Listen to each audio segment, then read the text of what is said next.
only way to start your day. If you're in conflict, you don't have a similar agenda. If you're in conflict, you don't have a unity of purpose. Mm-hmm. But the moment you start mending and forgiving each other, you can be able to heal. And then when you heal, you get love and you get unity. Mm-hmm. Yes. Well said. Well interpreted. Wow.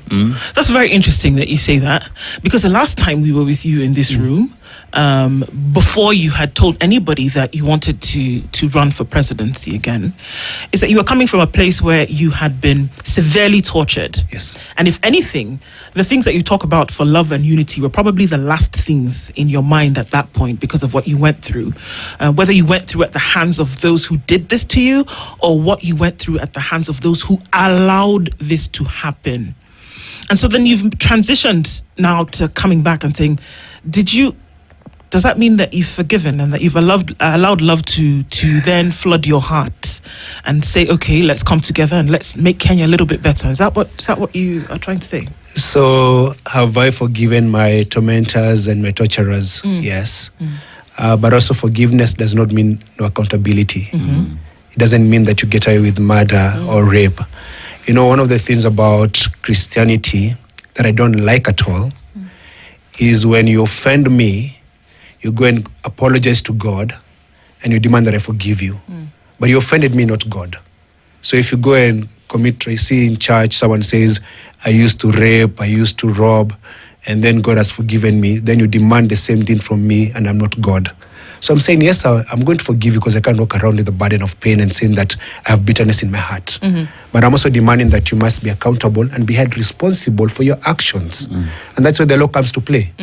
So if it's about infidelity and adultery and things that are very personal, forgiveness can be negotiated because you offended me as a person. But the moment you commit a crime against humanity, or the moment you steal money for SHA, or you steal money for schools, there's no forgiveness there. Forgiveness means that you go to court, then you are taken to jail, and then there's rehabilitation in jail. So let's not conflate the two. Me forgiving the people who tortured me does not mean I will not demand accountability and prosecution. So there's a difference. Okay. The time moved, of course, and there's so many things happening at the same time. And there's so many players in the water right now, and Kenya's not able to see right now, really. We can say a lot of things. Kenyans can say a lot of things in terms of who they think they want. But every day the tides continue to shift. Who should be the one? Who should be the one that Kenyans see at this point to say, or the group, it could be more than one, or the group of people, who should be the ones that Kenyans see and say, this is the direction in which we should be going?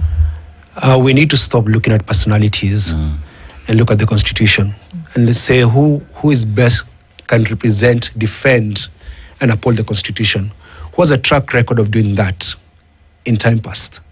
You know, the Bible says Kenyans are very religious people. They shall know them by their fruits.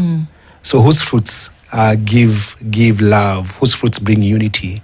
Whose fruits shows that he was going to fight corruption and actually jail those who are stealing from us? So the moment we remove this from a personality, then we are going to actually have a proper conversation. There was the previous hour talking about stolen land, illegally acquired land, and you know that it's true and it's a fact. But there's no one who is in power right now who can implement the Dungu report because they're going to get affected. So you have to look at people who are not criminals to come and actually implement the Constitution. There's a favorite quote by William Tunga that I love repeating a lot. And William Tunga says that Kenya gave birth to a very beautiful baby, the new Constitution, then gave the baby to child traffickers. So those child traffickers will never, ever let the baby grow into adulthood. That's why our country is stunted, because you have refused to implement the Constitution. And when I look at the field, actually, I look at Maraga, I look at Omtata, I look at Kigame, people who you can tell that they know what they're talking about.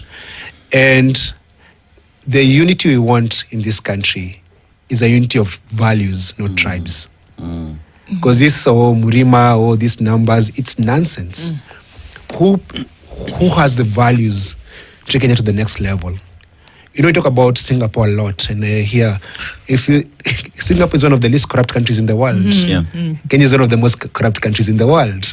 So we don't have the DNA to go to Singapore because the leaders we have in power are actually thieves. And Bonnie, then, one would look at the situation we are in as a country, and if you just walk around and ask any Kenyan out there and ask them what they want, they will tell you what they want and what they don't want.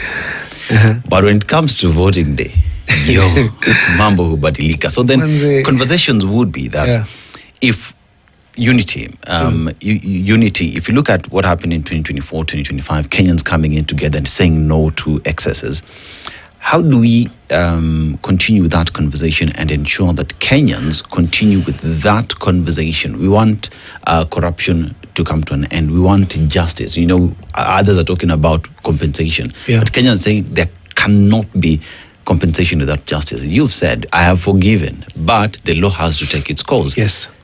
How can Kenyans continue with that conversation even now when money is being peddled like sweets out there? You know, Kenyans must be very, very selfish for Kenya to change. And they need to put their interest first.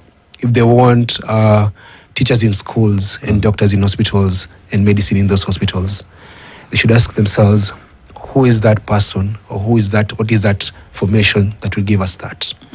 And so you vote from a place where it's self, and self means community. Because you see, Africans we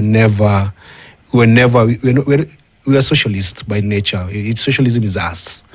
Capitalism is something that actually came. If you look at the churches and the schools in our community, it was land donated by the community. Yes. So the community must come together and say, in this community, we don't have roads, we don't have schools, we don't have hospitals. Among the leaders we have, who is best, who can serve us the best and bring us these things? And the person who will serve you the best is not the person who has been accused of stealing, someone who was maybe impeached from office, someone who has never gotten a job in their entire life. I'll say this. And now I'm going to mention names. I'm going to ask Kenyans to tell me if William Ruto has ever been employed anywhere in this country. He has never held a job. He has never written a CV his entire life. I've never come across a single photo or a story that someone bought chicken from William Ruto. There's no story where someone can say, William Ruto used to sell me chicken, or used to provide me chicken, or used to buy from me chicken feed. The man has never held a job in his entire life. So the positions he held, he was appointed. He ran for office. Once he was appointed, Youth for Kano 92, which was a lobby group that destroyed our economy, Youth 92, with the Jirongo. Then he became a member of parliament, then became a minister. How is the man a billionaire and has never produced nothing? How do you get, I would like to know these miracles where you can become a billionaire and you can't see what you have produced. The only time I saw Ruto and I came to know about Ruto, he was in court facing charges for the Kenya pipeline land. So a man who has been accused of so many crimes, then you entrust him with this country. The country is going to go down. And that is the same mistake we did in 2012 when we elected Uhuru Kenyatta. Never held a job. And I'm saying this because I'm running for president. If you are tribal, if you elected these people and you think they're the best for you, I don't need your vote. Me, I want Kenyans who are able to imagine we can have a new country where the men who have stolen from this country go into jail. There's a possibility that if we elect better, Uhuru Kenyatta and Ruto are going to be cellmates in committee. Watakuwa cellmates for what they have done in this country. They have destroyed our country. So the movement again should be jail the thieves. Jail the thieves. Every single day, a thief is lynched in this country. Ameiba simu, ameiba kuku, anapigwa mawe anakufa. Why are we careful when we're dealing with big thieves? We hear someone called Matiang'i running for president. This country right now, our parliament is full of people who did wash, gold scammers, thieves. Who was interior minister? Matiang'i. Was anyone jailed? No. We had 10 years of Uhuru Kenyatta. Now he wants to come back to power through Matiang'i. Matiang'i is a puppet and a project. That's what he is. Uhuru is like, I need to control this country. How do I do that? Let me get Matiang'i to run. If you Google right now today and Google Ruaraka land thief, what name comes up? Matiang'i, what did he do? He took government land in Ruaraka, sold to the government, took the money. And this we know conclusively. Yes, I'm saying Google. Facts. Google right now. Ruaraka land thief. What comes up? He was recommended prosecution by EACC. But they won't touch him. Yala River bodies. People have been abducted, tortured, killed. Yala River. Matiang'i. Kenjakoma brothers. Matiang'i. COVID. Police beat up people in this country and killed them. Matiang'i. Matiang'i was interior minister. Is anyone in jail today because of corruption? They ran the National Security Council. I got arrested more times during Matiang'i and Uhuru's time than gold scammers were in parliament today. So, sinemek to yoyote, the person today taking people to Russia, that person who bombed my home, he's the one telling people kuna jobs at Dubai, munapeleka Russia kukufa. The moment, let me tell you, if you don't kill a snake when it's small, it becomes big, it bites you. Kenyans have a problem of rearing snakes. You pet snakes. Those snakes are biting and killing us now. That's why every day now it's billion scandal. Every single day. Are we not angry enough? If Kenyans become angry, even there'll be no need for rallies. They say, don't do rallies. You know who we are going to elect. Let me tell you, if the anger reaches a place where it was in 2024, politicians will start hiding. Because if you go to these roads right now, Kenya is poor. Our kids are home. We are giving members of parliament a car for 8 million shillings. For what?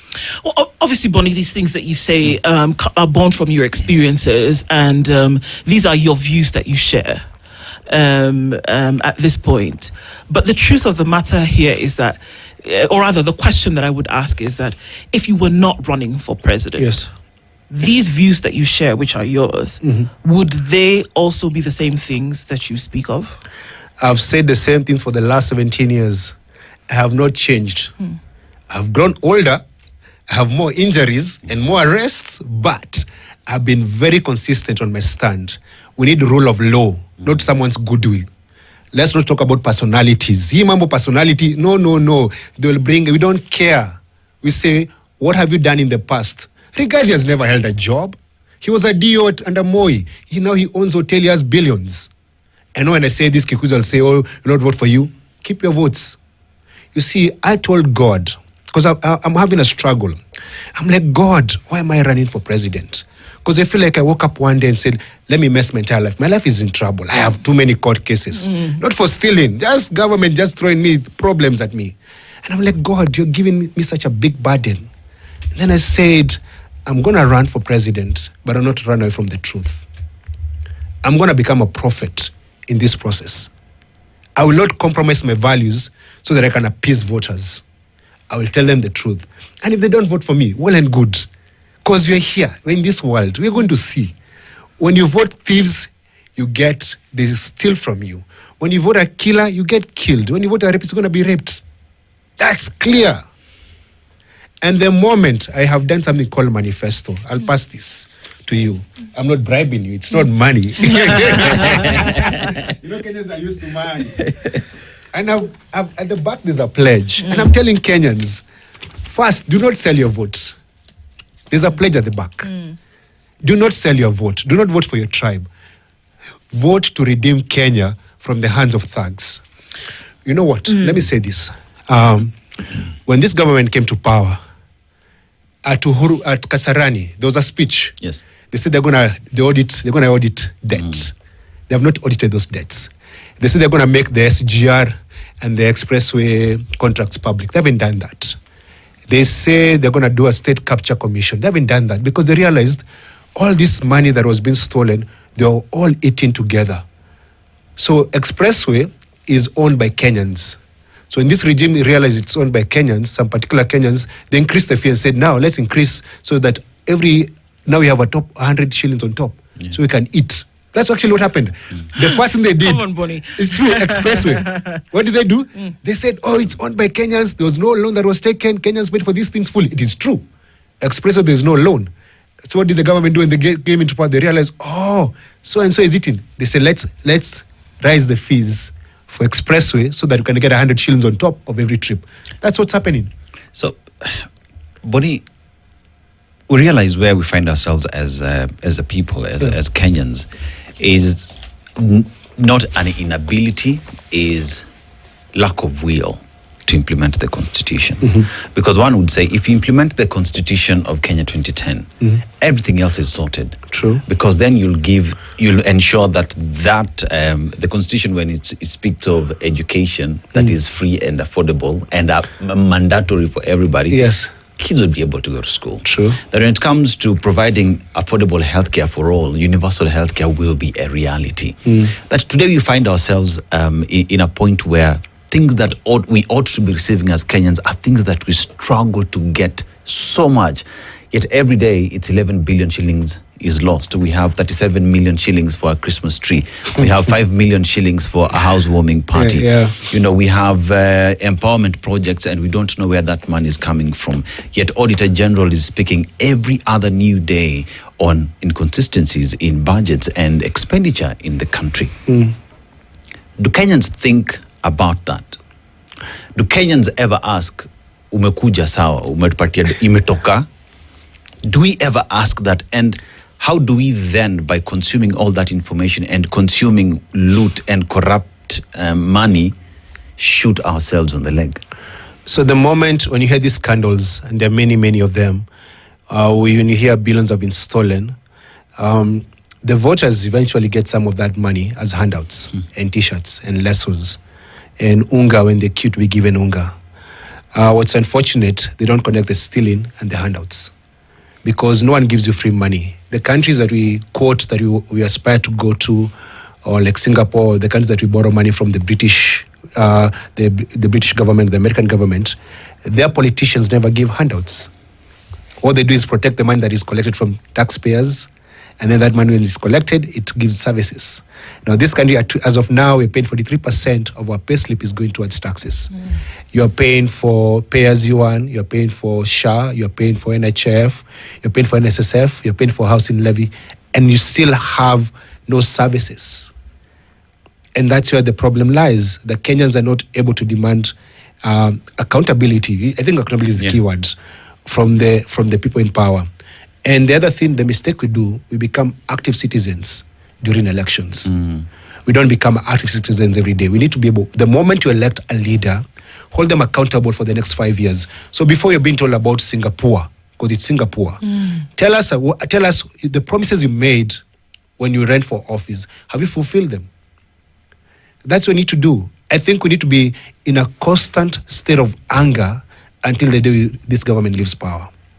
And when you talk about this government, it represents every single person who is in office today. Whether it's a governor, it's an MCA, it's an MP, it's a senator. We need a clean start. Let's start afresh. Tuchome kila kitu to the ground and we start afresh. Tuambie nyinyi wote endeni nyumbani so that, because you can't have this guy in power and then audit them. You know the way what these MPs are doing and senators. When you run for governor and you serve 2 terms, you come back as a senator because you don't want someone opening the books. The thing about stolen money, the stolen money does not disappear in thin air. When you talk about 11 billion, it went to particular accounts. Some people collect the money, some people withdrew the money. If there was a seriousness about fighting corruption, our jails would be full of corrupt people because the money doesn't disappear into thin air. That money goes to people's accounts. Let's follow the money. But you can't follow the money because everyone gets a cut.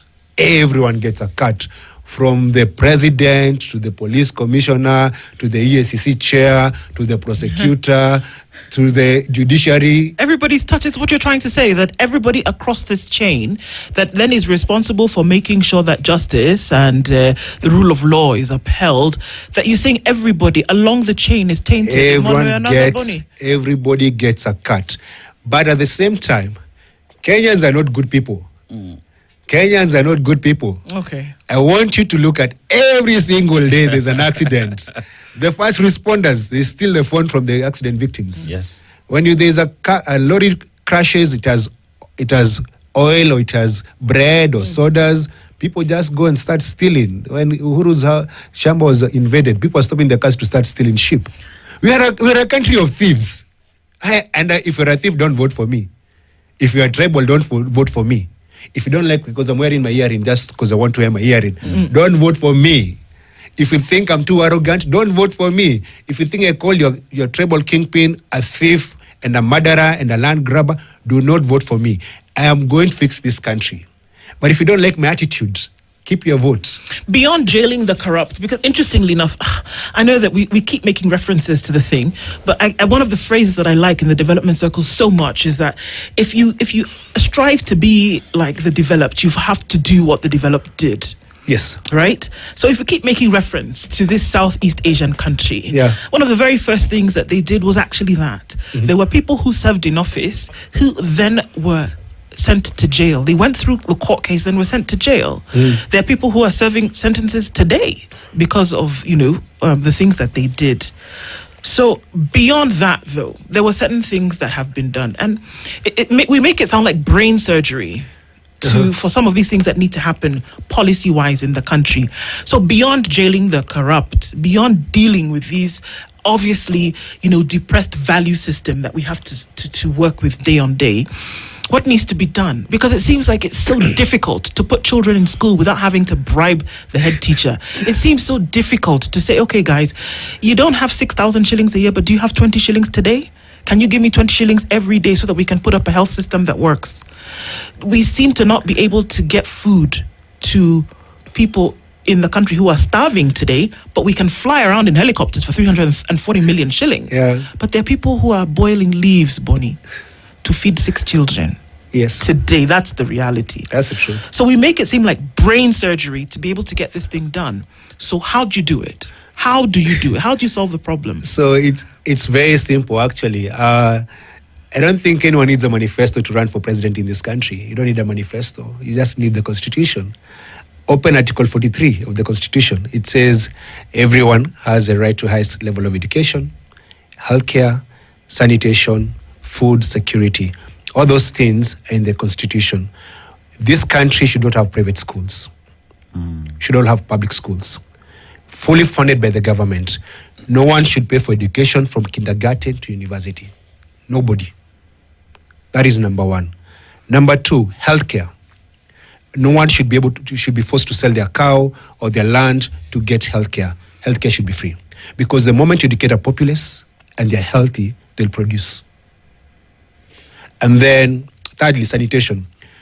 Free water should be free. Every single person should have access to clean water. There's about 20 million Kenyans who don't have access to clean water. They have to go to the river, they have to go to the borehole, they have to go to the well. They don't have that. We should have free water to every single home in this country. What you do, how do you make money from the water? Factories, hotels, buildings like these ones, private use, people pay for water and they pay a premium. Where I live here in Nairobi, I pay more for water. No, I pay less for water than guys in Kibera. Because guys in Kibera have to buy water by the jerry cans. Right. Guys in Kibera have to decide, every time you go to the bathroom, we pay. So you have to start using paper bags as a toilet. No one should be living like that. So we have to fight poverty.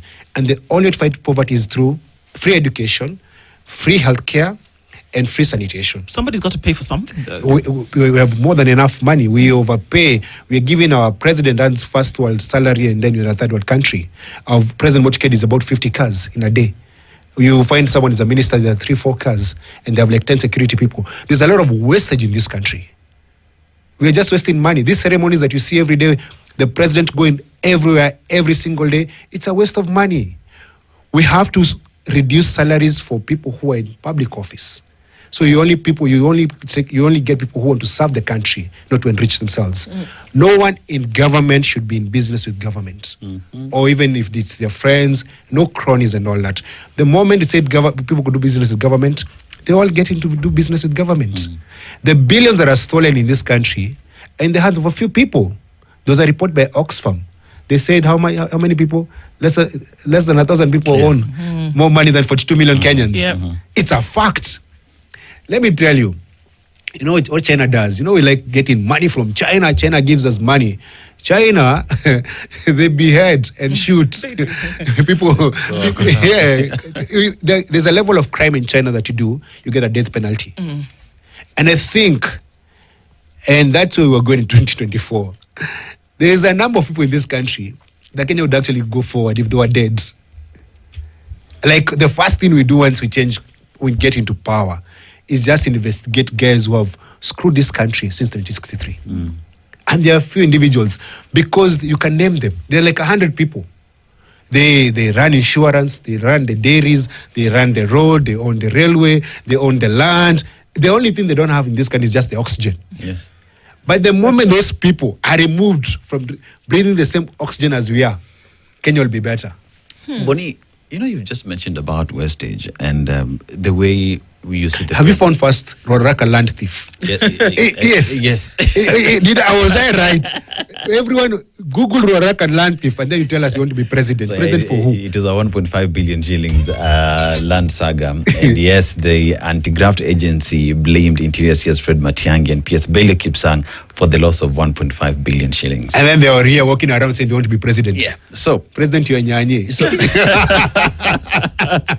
Okay. So Boni, let's look at the wastage that we see in the country. So we have individuals who are in parliament, they sit, but they also enjoy, apart from their salary, their sitting allowance, right?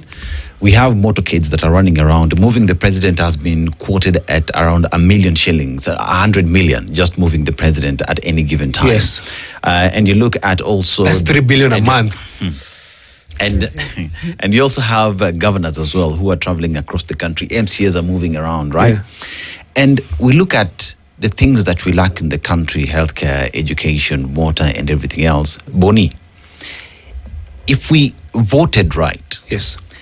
if Kenyans put themselves at a point where you came to us with a manifesto and a promise, and we ask you 3 months down the line, this is what you promised, but you've not delivered, why should we continue keeping you in office?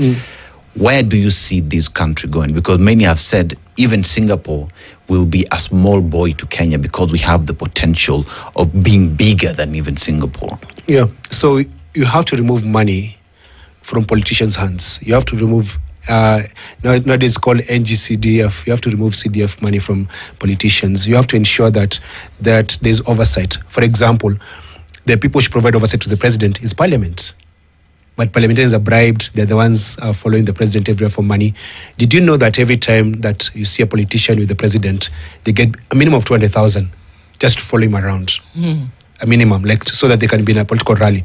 Even when Rao was running for president and you have like 30 MPs with him, you have to give them money, all of them, so they follow you. And where does this come from?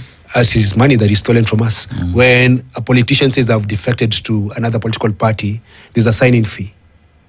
So in here, someone was in UDA, they went to ODM or ODM UDA, there's a sign-in fee. They can negotiate between 5 million to 50 million, depending on what you bring in on the table. Because they say, if I come to your side, I might lose elections. So give me enough money for the next election so that I know if I lose, I'm still niko kwa mafuta and niko na do. So that's the reason why there's so much money in our Kenyan politics to a level where they're willing to kill to remain in power. That's where we're at. And it has attracted the worst of the worst. The level, what you guys hear and what you guys read in the papers every day is just a fraction of what's happening. If you knew the level of rot in this country, you'd be shocked. And that applies even to the Ministry of Defense, because their budget is opaque. So if Nairobi County government, for you to get any tender or any money that comes to you, 50% of the money that comes to that tender goes back to the people who give the tender. So if you get a tender for 2 billion, you have to work with 1 billion because the other 1 billion is bribery. That's why you also see these fake court cases where lawyers claiming 800 million, 400 million for a case that they never did. The level of rot in this country, if you could just sit in a movie, people would just kill politicians. I guarantee you. There's a level of evilness that we have in our nation that shocks me. And the problem is, Kenyans like taking words at face value. So someone who has stolen so much is able to come and lie to you and smile with you and tell you they're doing something. But you know very well they're stealing. We need to become real with these politicians. We need to become real and rough and tough on them. They need to fear. You know, the only thing they fear is death. Because they're stealing so much, they're fearing that if I die, I'm going to leave all this things that are stolen. They need to realize that if you steal from the people, you're going to die. And I wish there was, like they say those guys, vigilante, the one who just hunt at night, the people who are doing harm. Because the road in our country is frustrating. There's no one who can today confidently say that the front runners, the so-called front runners, will fix this country? They won't. They will not. They will not. Why would you say that? Because the track record shall know them by their fruits. They will not. Problem is, Kenyans have been molested for such a long time that they can't afford to dream. They are so poor they can't afford to dream that Kenya can be better. They can't. They can't think outside the box of these people because of tribalism, because of party politics, because of money politics. Because why don't you get a bunch of people who are dreamers and just say, you know what, let's change the system, the entire system. And because of how money works in this country, people who have ideas don't run for office. They don't be dirtied by politics. They don't want. In Kikuyu it's called geko, but geko na mashoro. And that is the problem. That we have made politics so scary and so dirty that clean people just stay away because they don't be involved in that murky politics. And the presidency, as you said, on fixing this country is not like brain surgery. A president doesn't need to know everything. That's where you appoint policy people. You have a policy tank, you get the most qualified people in the country, and they run the country. This country does the reverse. You get the worst people as head of ministries, then now the civil servants have to deal with the inferiors to run a ministry. Inakuwa shida. And this is not something that requires money, because I've seen a question and saying, how these things that Bonnie is talking about, how will you fund them? We're at 2.4 trillion budget right now. 2.4 trillion. Spend money, put 1 trillion in education. Just 1 trillion. Let everyone in this country standardize education. A child in Lokichogio and a child in Lamu and a child in Turkana has the same class. I've never seen a Catholic church ya matope ama mabati. Their structures are very magnificent. Everywhere you go, it could be a very poor area, but the church is magnificent. Ensure that the schools are standardized. That is number one. Standardized hospitals everywhere. The money that you see, members of parliament and ministers and civil servants and county government employees have private medical cover. Remove that. Thank you. Build hospitals that the president and the watchman, they go to the same hospital. The queue. The moment my son and the son of my driver are going to the same school, I'm sure that school is good. I went to a public school. The Uhuru Kenyatta First School, which my daughter used to go to, it's called Lady Northy, Ikopo Citrus Road. The same nursery school, Uhuru alianza shule na public school. I call Lady Northy. But they messed up public education to a level where no one can go to public schools. That's why you have to get private education. We must stop applying private solutions to public problems. Fix education, fix healthcare, sanitation, then finally security. Pay the police better, recruit better, pay better, and then remove them from the police stations. Let them live in the community. No officer should live. You go to the police station to work, and then you go and live in the community. So you can't molest me and steal from me and then come back to the community. And then you stop housing them in these old police stations. The style of the stations today is the one that was there 100 years ago, even the cells. But you see, there's lack of imagination in our leadership, in our leaders. They don't want things to progress. If you keep police poor, they'll be brutal and they'll protect you and they'll steal from the people. Speaking about the police, I mean, obviously this is something that then touches on you, because you touch on leadership, you touch on personality, you touch on private life of somebody who wants to be in a position of leadership. And like you mentioned, you have a couple of court cases that have been thrown at you, things that you've said or didn't say, or behaved or didn't behave. What's going on? What? And a number of those. What? So, the problems in my life are too many. I founded Ukweli Party. It's been registered by the Register of Political Parties because they want to take away the vehicle from me. Why? They are saying they're just giving flimsy reasons. There's no solid reasons. And even now, actually, you're going to see a lot of, they're going to escalate attacks on me or even on my family, because I am a truth teller and I don't have a godfather. I'm the only person who can come and sit on this chair and say, I've never held a public office, never been employed by the public, and I have no political godfather.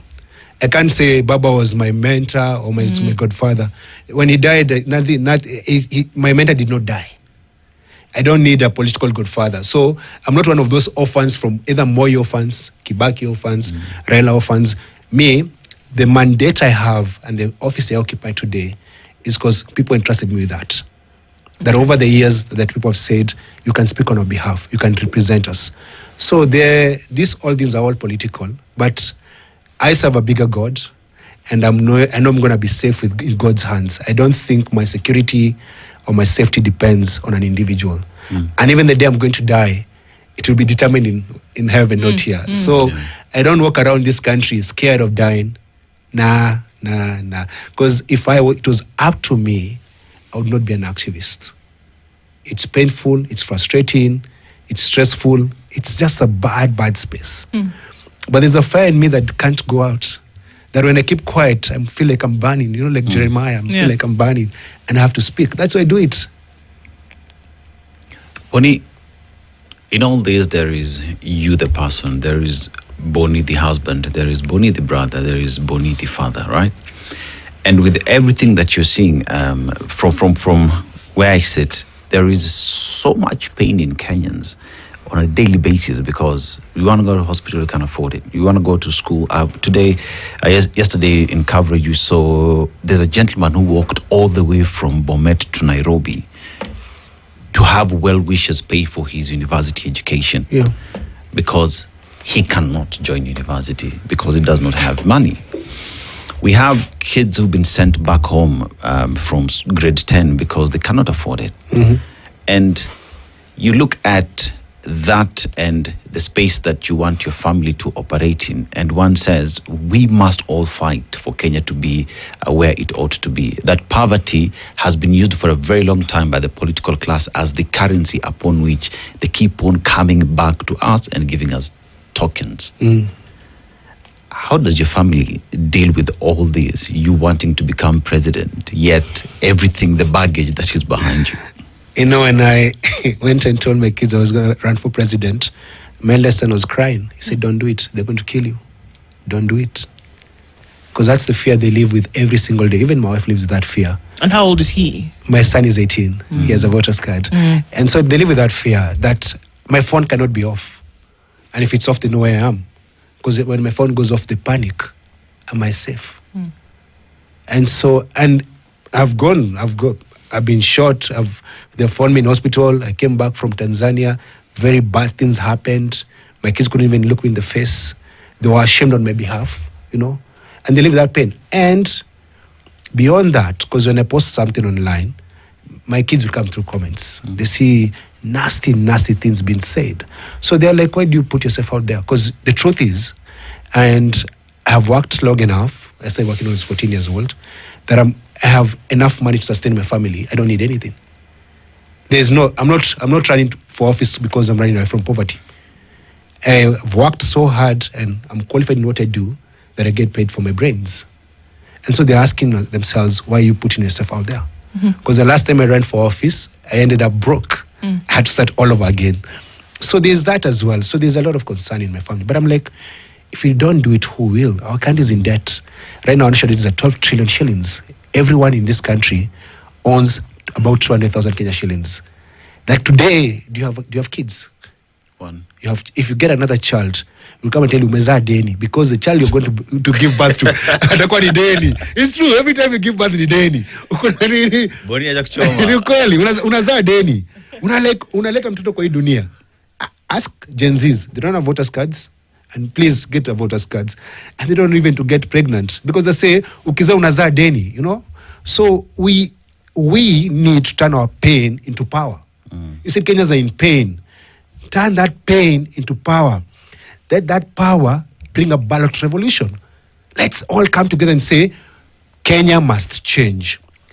2024, we are on the brink of change. Kenya would have changed forever. Then that revolution was kind of stolen or stalled, but it's going to come back. So, tusichoke. I want to say this. In 2002, I voted for the first time for Kibaki. And when we voted for Kibaki, we thought corruption has come to an end. In 2003, we were voted the most optimistic people in the world. Do you know we used to arrest cops for asking for bribes? But do you know what happened to the people who arrested the police for asking for bribes? They go to the police station and get arrested for assault. Umashika polisi amekutisha hongo. You're taking them to report. He asked me for a bribe. The citizen who arrested the cop, get arrested for asking for bribes. That's why Kenyans don't bother with police. Rarely. Nowadays, you have phones. You can see people recording. The reason why you'll see police asking for bribes and we all look every day, because we remember when we tried to arrest police for taking bribes, we were arrested for assault. Assaulting the police. Yes. Okay. So the system protects itself. That's the problem. So dismantle the current system. And I am happy. Let me tell you what I'm going to do in this election. I am going to bell the cat. You know the story about belling the Who's cat. going to bell the cat, exactly. Yes, you know the cat. Who's going to get the thing around the cat's neck? I'm going to bell the cat. So when the thief is coming, the thief is coming. I will call them out of their actions. I'll tell them who is who. So that even if I don't survive, you'll remember that they belled the cat. I will bell the cat. The issue that we talk about where we say if people come out and vote, get your voter's card, register as a voter, is a process that's really interesting at the moment because the numbers are really low. Folks are talking about voter apathy. Folks have accused the IEBC of maybe suppressing, voters and all of this hullabaloo. There's all of that going on. But we look for that inherent spirit within a Kenyan that will say, you know what, there's something in me that must go and express my sovereignty by voting. What would you say to those people who are sitting and kind of like looking at all of this at the moment and saying, they've already said they're going to steal the election. There are those who might attempt to steal. It doesn't really matter if I vote or not. It doesn't matter if I register or not. Or maybe I'll do it later once I've thought. Those are the thoughts that are ringing in the minds of very many a Kenyan today and who are thinking, okay, well, so what if I do register? What if I actually vote and I don't see where it's going to go? It's real, Bonnie. What do we say to them? So you can't protect what you don't have. So you need to get that vote to protect it. So if there are concerns that IBC might steal the election, let's cross that bridge when you get there. For now, there's about 6 million Gen Zs who have an ID card, but they don't have a voter's card. As a millennial parent, tell your child to get that voter's card, because that's their power. Once they get that, we're going to fix IBC. But the truth is, and I know this as a fact, if you try and steal the 2027 elections, the Kenya bans. The young kids who are writing obituaries before going to the streets, say they're willing to die, those kids will not allow the election to be stolen. But those kids at the same time don't have a reason to vote. They're looking for a reason to vote. That's why I'm actually on the ballot. I want to give them a reason to vote. And I want many other young Kenyans who represent change and have solutions for the problems that ail our country to run as well. So we need to become a movement. And when you elect people as part of a movement, you hold them accountable as a movement. And that's why I said we run away from personalities, we have value-based politics and say, who meets this criteria? Then select those people. It's hard. There's no magic bullet to the problem that ails this country. But you have to keep saying it every single day. So if you have access to a WhatsApp group, talk about change. Become the civic educator. IBC will not do civic education. Because the way the voter register is right now, it serves the status quo. So they don't want those young kids with voters cards. So you make sure that you get 10 people registered. If I make sure 10 people, Kenya will change. We on the brink of change. But if we play around and these guys come back, there'll be no country left. They'll steal everything. People, they're privatizing everything. They're selling everything. There's no following of due process. Kenya, the moment you allow this man to come back, say goodbye to the country called Kenya.